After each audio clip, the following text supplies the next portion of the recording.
and welcome back to Atreyu News. Breaking: President Trump delivers devastating news to the United Nations. President Trump wants to cut U.S. funding for the UN by 50%. Well, now we're talking. ForeignPolicy.com reported, State Department staffers have been instructed to seek cuts in excess of 50% of U.S. funding for the United Nations programs, signaling an unprecedented retreat by President Donald Trump's administration from international operations that keep the peace. Keep the peace. Seems like they did a pretty shitty job of doing that. Provides vaccines for children, monitor rogue nuclear weapon programs, and promote peace talks from Syria to Yemen, according to 3 sources. The push for such draconian measures comes as the White House is scheduled on Thursday to release its 2018 budget proposal, which is expected to include cuts up to 37% for spending of the State Department, the U.S. Agency for International Development, and other foreign assistance programs, including the UN, in next year's budget. The United States spends about $10 billion a year on the United Nations. It remains unclear whether the full extent of the steeper UN cuts will be reflected in the 2018 budget, which will be prepared by the White House Office of Management and Budget, or whether, as Secretary of State Rex Tillerson has proposed, the cuts would be phased in over the coming 3 years.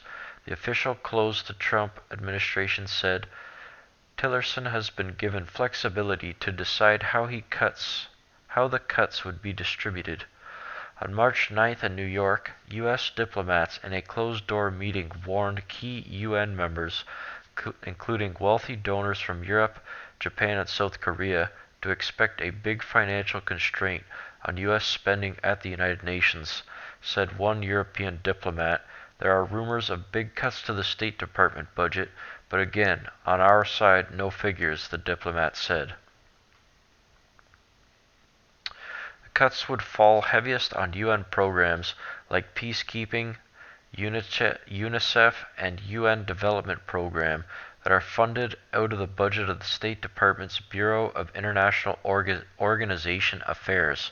It remains to be seen whether other UN agencies popular with Congress, like the World Food Program and UN Refugee Operations, which are funded out of separate accounts in the U.S. Department of Agriculture and the State Department, respectively, will get hit as hard, but one source tracking the budget proposal said the Trump administration is considering cuts up to 36% on humanitarian aid programs.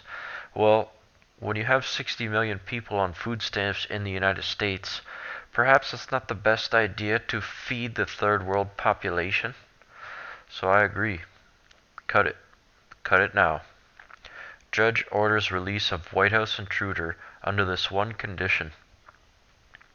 A judge has ordered the release of the White House intruder Jonathan Tran under the condition of him wearing a GPS tracker. CNN.com reports a federal district court judge in Washington on Monday released Jonathan Tran, the accused White House fence jumper, of his own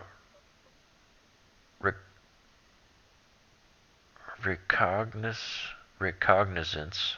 What the fuck is that? Under his own recognizance under certain conditions.